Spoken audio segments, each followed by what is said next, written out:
حضرت سیدنا داؤد علیہ نبینا علیہ السلام کو آواز عطا فرمائی، وہ گویائی اور وہ آواز عطا فرمائی کہ جب آپ اللہ کا کلام پڑھتے، ان پر اللہ رب العزت نے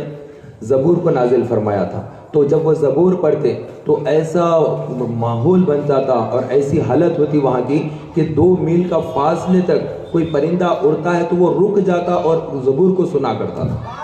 ایسی اللہ رب العزت نے حضرت داؤد علیہ السلام کو آواز دی۔ تو اگر کسی کی آواز اچھی ہو تو اس کے لیے کہتے ہیں ارے آواز تو داؤدی آواز عطا ہوئی ہے انہیں، تو یہ جو ہم عام طور پر کہتے ہیں داؤدی آواز، اس لیے کہ حضرت داؤد علیہ السلام اللہ کو یاد بہت کرتے اور اتنا زیادہ روتے اور اتنا زیادہ خوف خدا ہوتا، جب آپ پر خوف خدا طاری ہوتا تو آنکھوں سے اتنا اشک بہتے سجدے کی حالت میں چلے جاتے اور روتے رب کے ڈر سے روتے، حالانکہ نبی ہے، گناہوں سے پاک ہوتے ہیں، بلکہ دوسروں کو پاک کرنے والے ہوتے ہیں، بلکہ وہ تو خود ایمان ہوتے ہیں، تو وہ انبیاء اور مرسلین اس کے باوجود بھی اللہ سے ڈرتے ہیں، انبیاء ہو کر، مرسلین ہو کر، کیونکہ جو اللہ سے جتنا زیادہ محبت کرتا ہے، جو اللہ سے جتنا زیادہ تقرب رکھتا ہے، وہ اتنا زیادہ اللہ سے ڈرتا ہے، اور سب سے زیادہ اللہ سے جو ڈرتے ہیں وہ رسول پاک صلی اللہ علیہ وسلم کی ذات ہے، ان سے زیادہ کوئی ڈرنے والا نہیں، کیونکہ اللہ تبارک و تعالیٰ سے سب سے زیادہ محبت آپ فرماتے ہیں، اور اللہ تبارک و تعالیٰ سب سے زیادہ محبت رسول پاک صلی اللہ علیہ وسلم سے فرماتا ہے۔ تو اللہ کے نبی حضرت سیدنا داؤد علیہ السلام جب سجدے کی حالت میں جا کر روتے تو اتنا آنسو جمع ہو جاتے وہاں پر کہ اس میں سے گھاس اگاتی، اتنا آپ کے آنسو بہ جاتے۔ یہ حضرت داؤد علیہ السلام ہے۔ تو اللہ کے ہر نبی کو اللہ تبارک و تعالیٰ نے اپنی محبت عطا فرمایا، اپنا خوف عطا فرمایا۔ حضرت ابراہیم علیہ السلام اللہ کے ایسے خلیل ہیں کہ جب اللہ تبارک و تعالیٰ کی بارگاہ میں دعا کرتے تو دعا کبھی رد نہیں ہوتی۔ ابراہیم خلیل اللہ ہے، اور جب آپ نے کعبہ معظمہ کی تعمیر کی تو ہاتھ اٹھا کر دعا کی کہ اے اللہ تیرا گھر تعمیر کر دیا ہوں، جیسے کوئی مزدور کام ختم کرنے کے بعد مزدوری اور اجرت طلب کرتا ہے، تو اللہ کے خلیل ہیں، نبی ہیں، اللہ کا گھر تعمیر کیا مکہ مکرمہ میں، پھر ہاتھ اٹھا کر دعا کی مقام ابراہیم پر ٹھہر کر کہ اے اللہ تیرا گھر تعمیر ہو گیا، اب بھیج اس نبی کو جو اس گھر کو آباد کرے اور میری اولاد میں سے فرما۔ تو اپنی اولاد میں سے نبی ہو تاکہ وہ قرآن کی آیتیں تلاوت کرے، اور میرا مقام اور مرتبہ پہلے ہی سے بلند ہے، لیکن اگر یہ عظمت والا شان والا نبی میرے خاندان میں میری اولاد میں ہوگا تو اللہ رب العزت مجھے اور زیادہ مزید عظمتوں سے نوازے گا۔ تو اللہ کے خلیل دعا کر رہے ہیں اللہ کے حبیب کے لیے کہ وہ میری اولاد میں سے ہو، تو اللہ رب العزت نے کعبہ معظمہ کی دیواریں کھڑی کرنے کے بعد، اس وقت چھت نہیں ڈالا گیا تھا کیونکہ چھت نہیں تھا اس وقت میں، 2 دروازے ہوا کرتے تھے، کعبہ بھی بہت بڑا تھا اور بالکل زمزم شریف کے سامنے وہی علاقہ ہے کعبے کا، بعد میں کعبہ چھوٹا بن گیا۔ تو حضرت ابراہیم خلیل اللہ نے دعا کی تو اللہ نے ان کی دعا کو قبول فرمایا۔ یہ وہی ابراہیم ہے جب اللہ تبارک و تعالیٰ کا خوف آپ کے سینے میں معجزن ہوتا، ایسا ڈرتے آپ کے سینے سے آواز آتی جیسے کوئی چیز ہانڈی میں ابل رہی ہو، ایسا کھٹ کھٹ کھٹ کھٹ کھٹ، ایسا دل آپ کا مار لیتا اللہ کے ڈر سے، اللہ کے خوف سے کہ اندازہ نہیں لگا سکتا کوئی آدمی، اور آوازیں آنے لگ جاتی سینے میں سے۔ یہ اللہ کا خوف آپ پر طاری ہوتا۔ یہ وہی خلیل ہے جب اللہ تبارک و تعالیٰ کی ایک ہونے کا آپ نے لوگوں کے درمیان میں اعلان کیا تو نمرود آپ کو آگ میں ڈالنا چاہا، اور اس کے لیے اتنا بڑا الاؤ لگایا، آگ کے لیے اتنا بڑا الاؤ کہ ہر قسم کی لکڑیاں ڈال ڈال کر آگ ہی آگ کر دیا۔ لیکن اب اتنی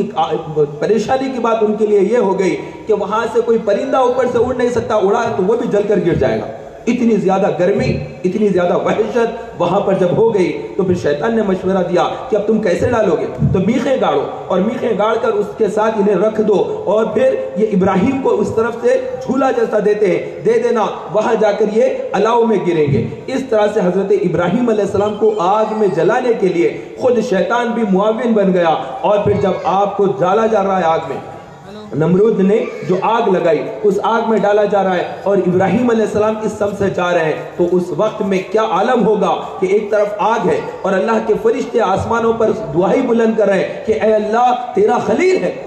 آگ میں ڈالا جا رہا ہے، تیرا خلیل ہے۔ تو فرشتے پکار رہے ہیں اور حضرت جبریل امین پکار رہے ہیں کہ اے اللہ تیرا خلیل ہے، تیرا دوست ہے، تیرا بندہ خاص ہے۔ تو اللہ تبارک و تعالیٰ نے بھیجا جبریل امین کو کہ جاؤ مدد کے لیے، اگر مدد کے لیے کہے تو تم مدد کر دینا، وہ میرا خلیل ہے، تم سے اگر مدد چاہے تو تم ان کی مدد کر دینا۔ داخل ہوئے تیزی کے ساتھ زمین پر حضرت جبریل امین، وہ سدرہ کے مکین، 7 آسمانوں سے اوپر وہ سدرہ، وہاں سے لمحے بھر میں آ گئے زمین پر، اور پھر یہ یہاں سے جا رہے ہیں ابراہیم علیہ السلام، اور آگ میں گرنے والے ہیں، اس وقت وہ کہہ رہے ہیں کہ جبریل امین اے ابراہیم میں تمہاری مدد کے لیے آیا ہوں، تم اگر کہو تو میں تمہاری مدد کے لیے حاضر ہوں۔ فرمایا کہ مجھے میرا رب کافی، مجھے میرا رب کافی ہے۔ حسبنا اللہ و نعم الوکیل، حسبنا اللہ و نعم الوکیل۔ کسی کی مدد نہیں چاہیے، کسی کی مجھے مدد نہیں، مجھے صرف میرا رب کافی ہے۔ یہ ان کا یقین ہے، یہ ان کا ایمان ہے، وہ اللہ کی ذات پر حضرت ابراہیم علیہ السلام کا بھروسہ ہے، وہ حضرت ابراہیم علیہ السلام کی شان ہے۔ اور انہوں نے جو کعبہ تعمیر کیا، وہ کعبہ اس کے بعد حضرت ابراہیم علیہ السلام نے جو دعا کی، وہ دعا ہی ہے کہ رسول پاک صلی اللہ علیہ وسلم 12 ربیع نور کو سیدہ آمنہ رضی اللہ عنہا کے گود میں جلوہ گر ہوئے ہیں، تو یہ رسول پاک صلی اللہ علیہ وسلم دعائے ابراہیم ہے۔ یہ وہ ہیں جنہیں عیسیٰ علیہ السلام نے فرمایا تھا کہ میرے بعد ایک نبی آئے گا، اے لوگوں میں تمہارے سامنے تصدیق کرتا ہوں اپنے سے پہلی کتاب توریت کی۔ توریت کون سی کتاب ہے؟ جو موسیٰ علیہ السلام پر اللہ نے نازل فرمائی، اس کتاب کی تصدیق کر رہے ہیں عیسیٰ علیہ السلام، اور پھر ساتھ میں فرما رہے کہ میں اللہ کا رسول ہوں، اپنی رسالت کا اقرار کرا رہے ہیں اس قوم سے، نصارہ سے، عیسائیوں سے، اور پھر ساتھ میں فرما رہے ہیں اور میں تمہیں خوشخبری دینے والا ہوں کہ میرے بعد ایک شان والا نبی آئے گا جس کا آسمان و نام احمد ہوگا۔ وہ عظمت والے نبی کہ جب آنے سے 600 سال پہلے ڈنکے بج رہے ہیں اور خوشیاں منائی جا رہی ہیں، اور رسول ان کا چرچا کر رہے ہیں، ان کے آنے کی خوشیاں منا رہے ہیں، شاد ہیں انبیاء اور رسول، اور ان کے آنے کی خوشخبری دے رہے ہیں۔ آج اگر یہاں پر جناب وسیم قادری صاحب نے جلسہ رکھا ہے میلاد النبی کا، تو اس میں کوئی تعجب کی بات نہیں ہے، اور یہ کوئی بڑی بات بھی نہیں ہے، یہ بالکل چھوٹی سی بات ہے، کیونکہ یہ جو جلسہ ہوا ہے ایسا جلسہ تو نبی نے رکھا ہے، حضرت عیسیٰ علیہ السلام نے رکھا ہے، اور وہ جو شان والا جلسہ تھا وہ جدا گانا جلسہ ہے، اس میں بھی سننے والے ہیں، وہاں امتی ہیں، اور یہاں پر بیان کرنے والے امتی ہیں، لیکن وہ ایک ایسا جلسہ تھا جس میں بیان کرنے والے نبی ہیں، عیسیٰ ہیں، عیسیٰ ابن مریم جو بغیر باپ کے پیدا ہوئے، وہ جلسے کے لیے بیان کر رہے ہیں، اور سامنے بیٹھے ہوئے نصارہ ہے، اور پھر عیسیٰ علیہ السلام اپنی شان کے مطابق فرما رہے ہیں کہ ایک نبی آئے گا۔ ابھی یہاں پر بیان میں کہہ رہا ہوں 12 ربیع نور کو وہ جلوہ گر ہوئے، ہو گئے، میں وہ بات بیان کر رہا ہوں، اور نبی اپنی شان کے مطابق، کیونکہ انہیں غیب کا علم ہوتا ہے، وہ غیب کی باتیں بتاتے ہیں، تو وہ آنے والے 600 سال بعد والی بات بتا رہے ہیں اپنے علم غیب کی شان کے حساب سے کہ میرے بعد ایک نبی آئے گا جو آسمانوں میں جس کا نام محمد ہوگا، وہ آخری رسول ہوگا، وہ آخری نبی ہوگا، اس کے بعد کتاب نازل ہوگی، وہ آخری کتاب ہوگی، وہ انبیاء ہے اپنی شان کے مطابق غیب کی خبریں دیتے ہیں۔ نبی کا مطلب، نبی کا معنی اٹھا کر دیکھیے امام احمد رضا فاضل بریلوی رحمت اللہ تعالی کی کتاب کنز الایمان، جو قرآن مجید کا انہوں نے ترجمہ لکھا، اس ترجمے میں انہوں نے نبی کا مطلب، نبی کا میننگ ہی غیب کی خبریں دینے والا لکھا۔ آپ دیکھتے ہوں گے عرب شریف کے اندر جو بھی ممالک ہیں عرب کے، ان ممالک کے اندر جب نیوز کا معاملہ آتا ہے تو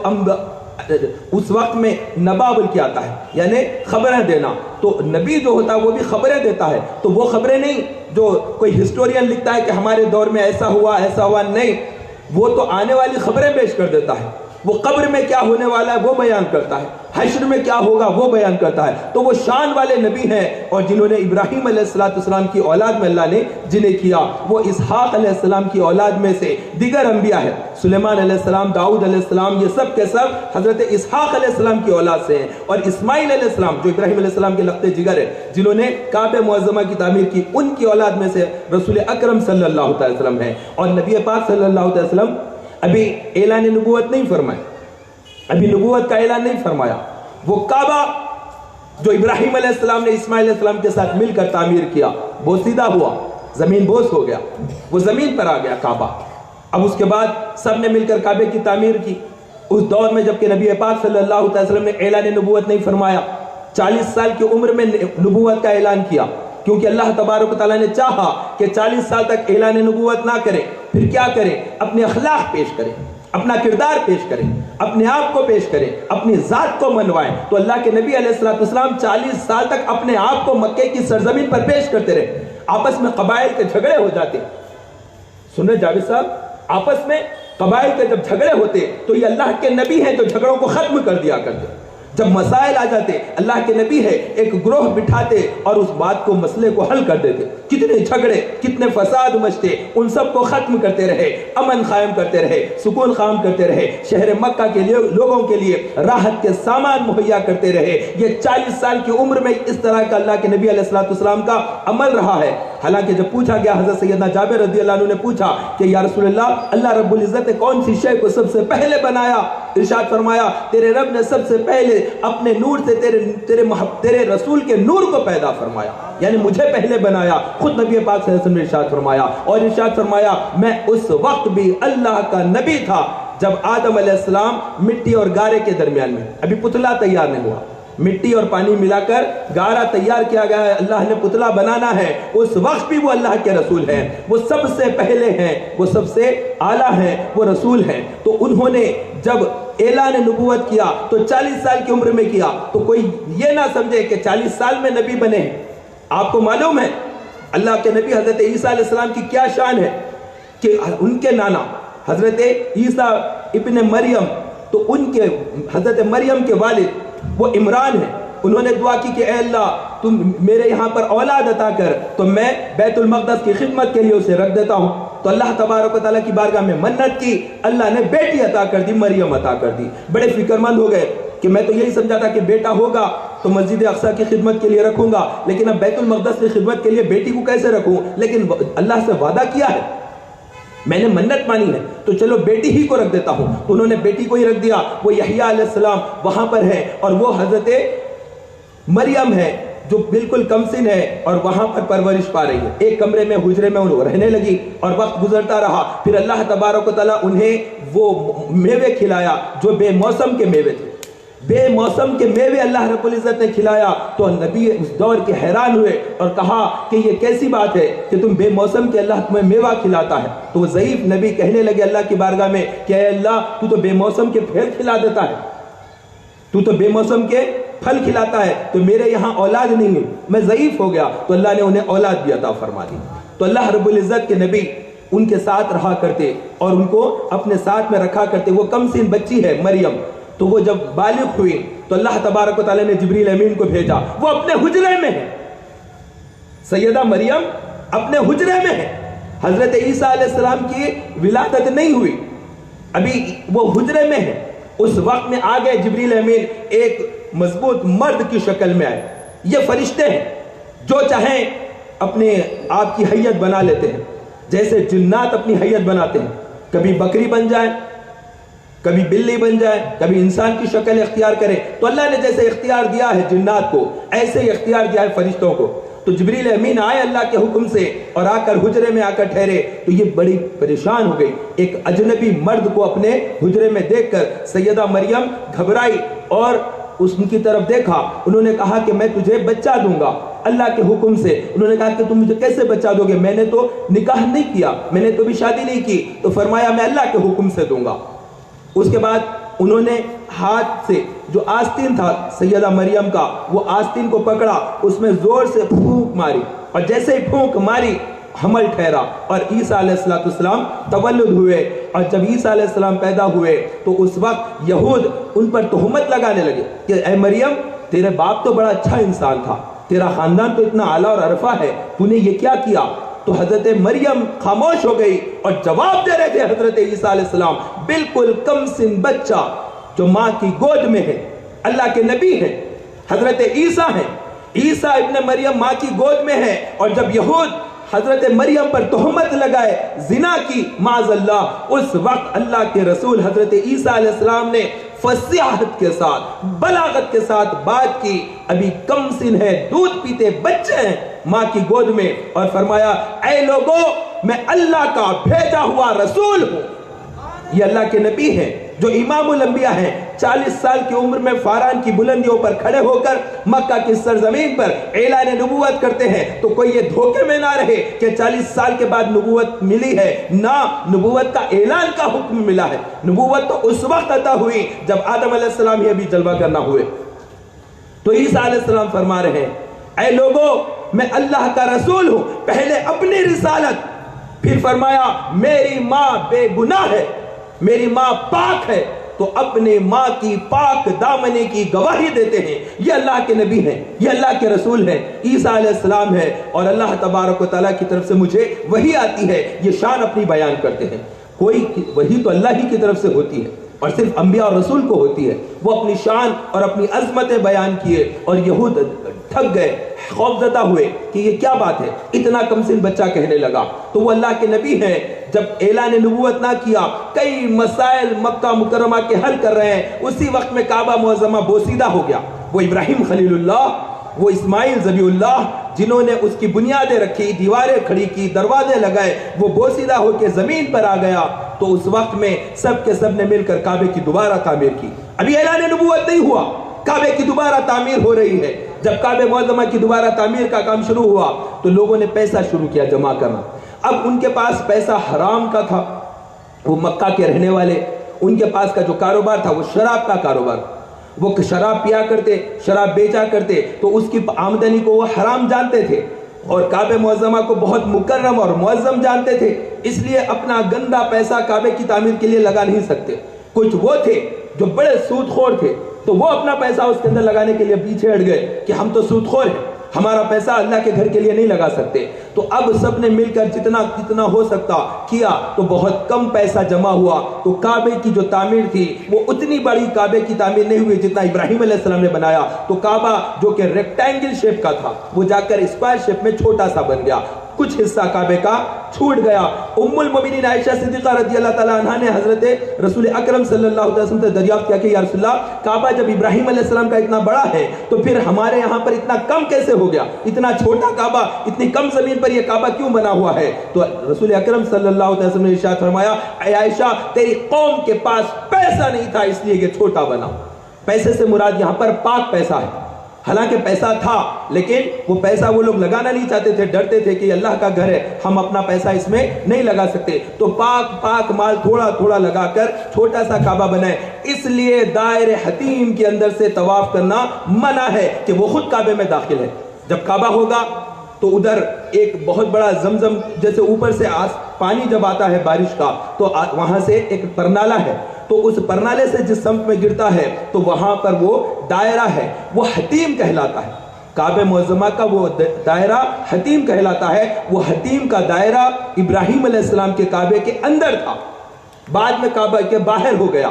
اس لیے جب آپ طواف کے لیے جائیں گے تو دو دروازے ہوتے ہیں حتیم کے، لیکن اس میں سے داخل ہونا منع ہے اور وہ لوگ بند کر دیتے ہیں۔ عرب شریف میں وہ بند کر دیتے ہیں کہ اس کے اندر سے نہیں کر سکتے، یہ کعبہ بڑا تھا ہم نہیں بنا سکے۔ بعد میں پھر مال آ گیا، نبی پاک صلی اللہ علیہ وسلم کو فتوحات اللہ تعالیٰ نے عطا فرمائی، مکہ فتح ہوا، تو نبی پاک صلی اللہ علیہ وسلم نے فرمایا کہ نہیں، جتنا کعبہ تھا اب اس کو ایسے ہی رکھ دو کہ فتنہ ہوگا۔ لوگوں کے ذہنوں میں یہی بات تھی کہ کعبہ اتنا ہی ہے، اب بڑا کریں گے تو لوگوں کے ذہن میں پھر شک و شبہات پیدا ہو جائیں گے، اس لیے اس کو حتیم کا دائرہ بنا دو، کعبہ اتنا ہی رکھو۔ تو فتنوں سے بچنے کے لیے حالات کے اعتبار سے کام کرنا ہوتا ہے۔ یہ سکھا رہے ہیں اللہ کے نبی کہ ان حالات کو دیکھ کر کعبے کی تعمیر کو بھی مختصر کر لیا، پھر پیسہ رہنے کے باوجود بھی کعبے کو بڑا نہیں کیا، نہیں، اب فتنہ ہو جائے گا، فساد مچے گا، لوگوں کے ذہن اس قابل نہیں ہے کہ یہ اس بات کو قبول کرے۔ ہاں کہ مکہ میں مسلمانوں کی مملکت قائم ہو چکی ہے، لیکن اس کے باوجود بھی چونکہ ہزارہ سال سے انہوں نے وہی دیکھا ہے کہ کعبہ اتنا ہی ہے تو اتنا ہی بنایا گیا۔ تو اس طرح سے نبی پاک صلی اللہ علیہ وسلم نے حکمت کے ساتھ کام کیا ہے۔ تو رسول اکرم نور مجسم شاہ بنی آدم صلی اللہ علیہ وسلم ہے، جب کعبہ معظمہ وہی کعبہ ہے یہ جو رسول پاک صلی اللہ علیہ وسلم کی طرف میں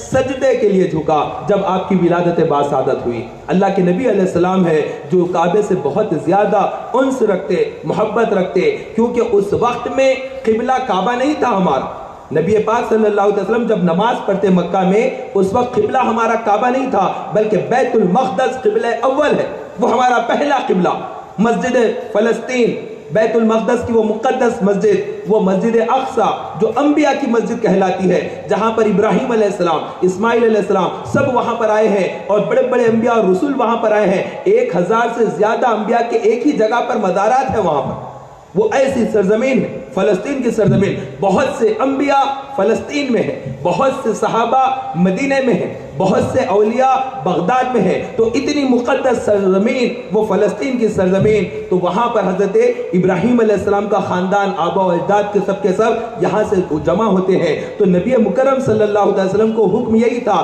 کہ اس سمت میں رخ کر کے نماز پڑھے۔ کون سا قبلہ؟ بیت المقدس، قبلہ اول۔ تو اللہ کے نبی علیہ السلام چونکہ مکہ مکرمہ میں پیدا ہوئے، کعبہ معظمہ سے محبت کرتے، ہر شخص جو جس شہر میں پیدا ہوتا ہے اس شہر سے اس کا خاص تعلق ہوتا ہے، بچپن کی یادیں ہوتی ہے۔ تو نبی پاک صلی اللہ علیہ وسلم کعبہ معظمہ کے پاس آ کر جب نماز پڑھتے تو ایسی جگہ ٹھہر کر نماز پڑھتے کہ مسجد اقصی جس سمت میں ہوتا اسی طرف رخ بھی ہوتا اور سامنے کعبہ معظمہ ہوتا۔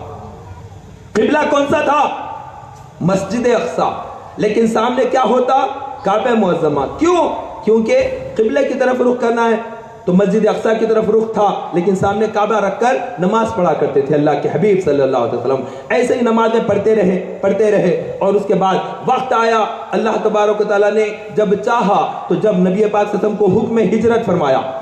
وہ سفر کا مہینہ تھا جس میں جہاد کا حکم آیا، وہ سفر کا مہینہ تھا جس میں اللہ تبارک و تعالیٰ نے اپنے حبیب کو ہجرت کا حکم فرمایا۔ اللہ کے نبی علیہ السلام شہر مکہ سے جب ظلم بڑھ گیا اور آپ کو قتل کرنے کے لیے، شہید کرنے کے لیے ظالموں نے گھیر لیا آپ کے مکان کو، اور اللہ کے نبی علیہ السلام اس وقت میں اللہ کے حکم سے وہ جگہ چھوڑ کر اب جانا ہے، تو اپنے دروازے سے کاشان اقدس سے باہر نکلے، مولا کائنات کو اپنے بستر پر لٹایا اور حضرت صدیق اکبر رضی اللہ عنہ کے گھر کی طرف جا رہے ہیں تو خاک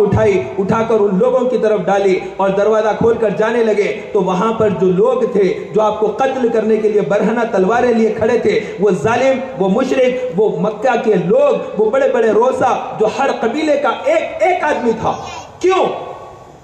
ہر قبیلے کا ایک آدمی؟ کیوں؟ اس لیے کہ وہ چاہتے تھے کہ قبیلہ قریش ہم سے نہیں لڑ سکیں گا، اگر ایک قبیلے کا آدمی اگر لڑے گا،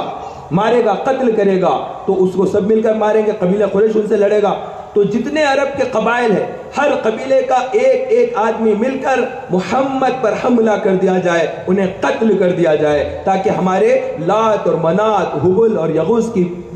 کی جو پوجا ہوتی ہے اس میں رکاوٹ نہ ہو۔ یہی سوچ کر انہوں نے سب نے مل کر نبی پاک صلی اللہ علیہ وسلم پر حملے کا منصوبہ بنایا، اور رسول پاک صلی اللہ علیہ وسلم کو اللہ تعالیٰ نے اطلاع فرما دی کہ یہاں پر اب تمہارے ساتھ یہ کرنے کا انہوں نے ارادہ کیا ہے، تو اے محبوب اب آپ مدینے کے لیے روانہ ہو جائیے۔ رات کا ایک حصہ ہے، اللہ کے نبی علیہ السلام اپنے بستر پر حضرت علی رضی اللہ عنہ کو سلایا اور پھر دروازہ کھولے اور کچھ خاک تھی جو ان کی طرف پھینکی۔ اللہ رب العزت نے ارشاد فرمایا، اے محبوب وہ ہاتھ سے جو آپ نے خاک پھینکی وہ آپ کے ہاتھ نہیں، وہ اللہ کے ہاتھ ہے جو خاک پھینکتی۔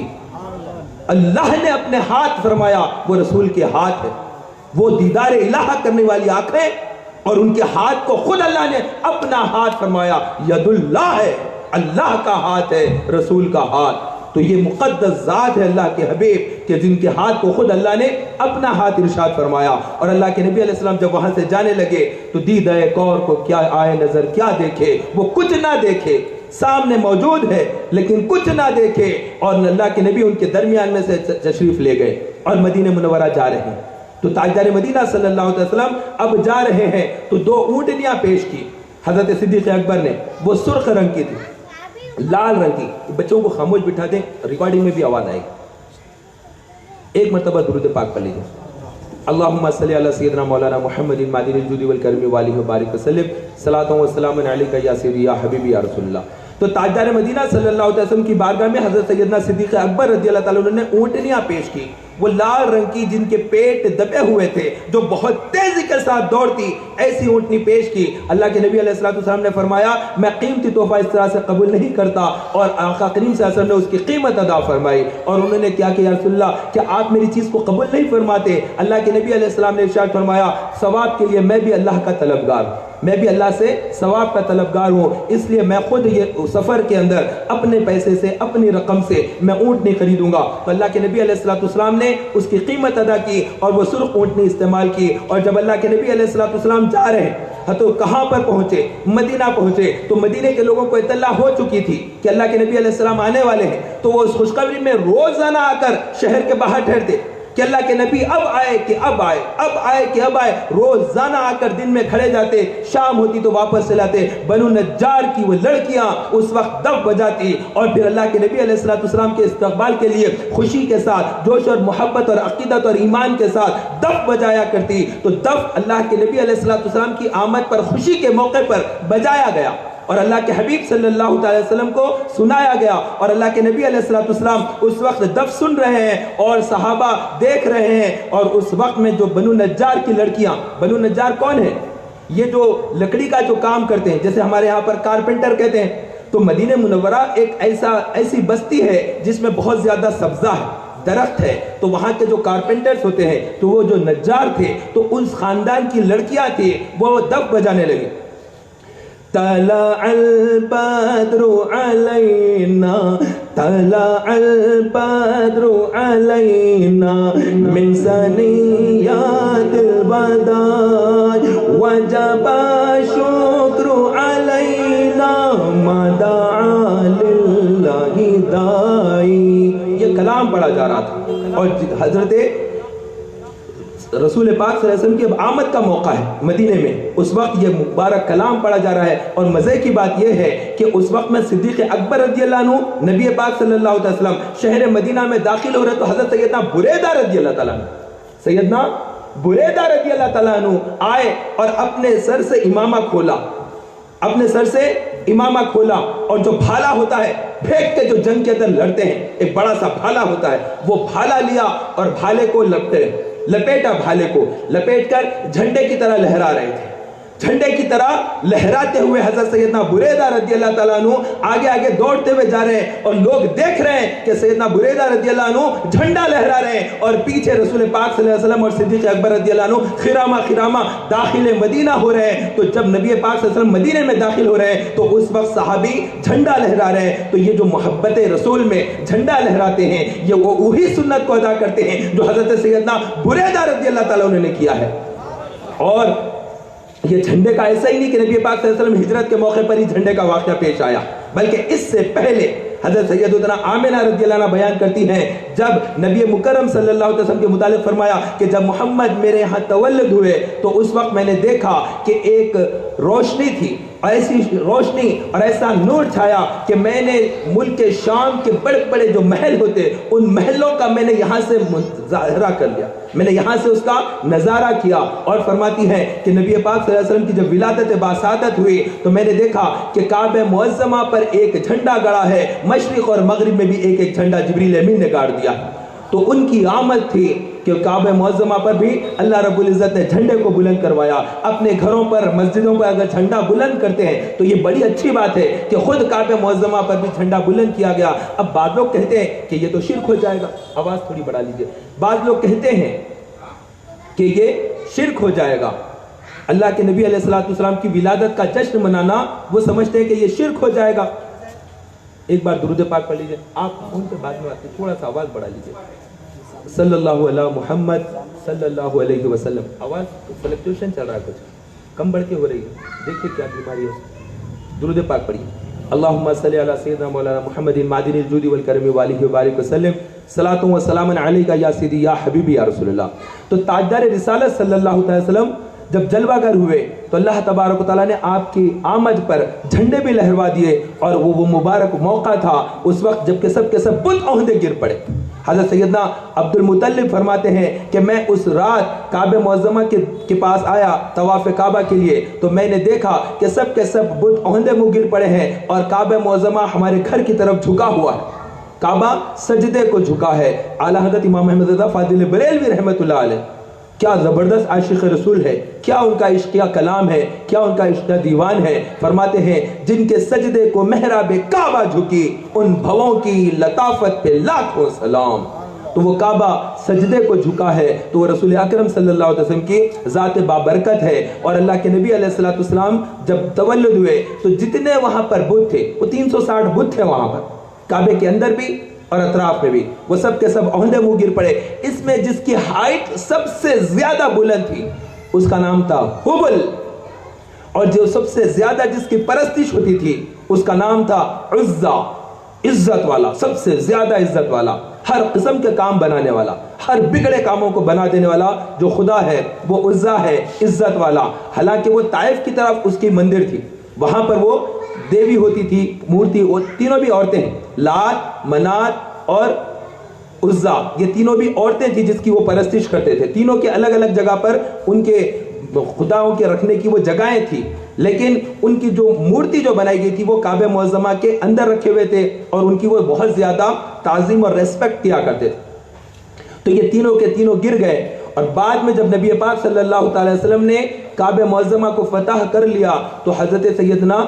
خالد بن ولید رضی اللہ عنہ کو بھیجا کہ جاؤ عزا کا جو وہاں پر وہ بنا ہوا ہے اس کو 3 درخت رہیں گے، وہ ایک کمرے کے جیسا تھا جس کے اندر اس کے آئیڈل تھا، تو فرمایا وہاں پر جو درخت ہے اس میں سے ایک درخت کو تم کاٹ دینا۔ جب پہنچے حضرت خالد بن ولید رضی اللہ تعالیٰ عنہ تو وہاں سے ایک چڑیل نکل کر آئی، اور وہ جب چڑیل نکل کر آئی تو وہاں جو پجاری تھا جو اس جگہ کا، اس نے کہا کہ عزا قتل کر دے خالد کو، عزا قتل کر دے خالد کو، اس نے تجھے نقصان پہنچانا ہے، یہ تجھے مار ڈالے گا، تو اس سے پہلے اس کو مار دے۔ وہاں سے وہ نکل آئی اور حضرت خالد بن ولید رضی اللہ عنہ نے اس کو دیکھا، اور پھر تلوار تھی، وہ تلوار الہا ہے، انہوں نے اٹھائی اور زبردست وار کیا اور اس کے 2 ٹکڑے کر دیے۔ تو نبی پاک صلی اللہ علیہ وسلم نے فرمایا اب کبھی عزا کی پوجا نہیں ہوگی، عزا کی پوجا ہمیشہ کے لیے ختم ہو گئی۔ وہ خالد بن ولید رضی اللہ عنہ یہ جرنیل صحابہ ہے، یہ زبردست قوت رکھنے والے صحابہ ہیں، تو یہ کام کر دکھائیں جنہوں نے مکہ فتح کیا ہے، ان میں داخل ہونے والے یہ وہ لوگ ہیں جو جنگ حنین کے اندر آگے آگے رہنے والے، ہر وقت میں نبی پاک صلی اللہ علیہ وسلم کے ساتھ رہنے والے، یہ عظمت والے صحابہ ہیں۔ ان کی غلامی ہمارے لیے بہت